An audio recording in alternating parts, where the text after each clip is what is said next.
Sergeli Yangi Olchazor mahallasi shundoqqina Abuzar Beshbarmog'i 8 va 9 hudud yon tarafida tushgan 1,5 sotuvga 6 xona, undan tashqari o'zini holi va podvalida 2 ta xonasiga ega mashq kottejimiz sotilyapti o'rtoqlar.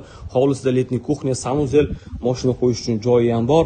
Tashqarisiga ham 2 ta mashina bemalol qo'ysanglar bo'ladi. Ko'chalari keng, городской kanalizatsiya o'tgan, tashqarida zilonli zona uchun joylari. Mahallani ko'rishingiz mumkin. Keng, chiroyli ko'chalar asfaltdan chiqqan 8 ta yonma kottejimiz tushgan o'rtoqlar. Eng oxirgisi shuni sotuvda qolgan. Ishlarni ham to'liq obzorini ko'rsataman. Kirishimiz bilan shunaqa go'zallik kutib oladi. Kattagina hol, podvalga va ikkinchi etajga zinalarimiz, o'ng qo'lda oshxonamiz, kuxonniy mebel yasatilgan.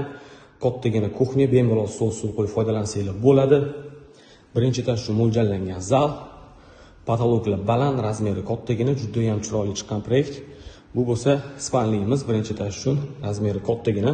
Uyimizda 100% cho'qli pod bo'lgan, podvaligacha bo'lgan. Unda tashqari radiator uchun turbalar ham tashab ketilgan. Sanuzel emas, umumiy birinchi etaj uchun ko'rishingiz mumkin.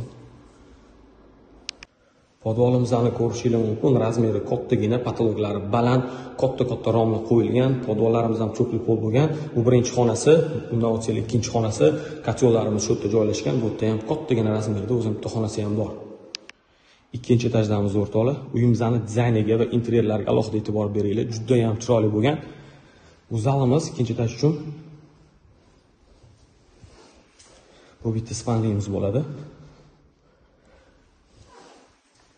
Umumiy sanuzel. Yana bitta spalniyimiz. Xonalarga ahamiyat beringlar. Razmeri juda ham katta. Oxirgi xonamiz. Shu yerdan balkonga ham chiqsanglar bo'ladi. Ulgurib qolinglar, 1,5 sotuvga 6 xona, undan tashqari o'zini holi va podvalda 2 ta xonasi ham bor. Manzil Sergeli Yangi Olchazor, Abuzar Beshbarmog'ining oldida bo'ladi.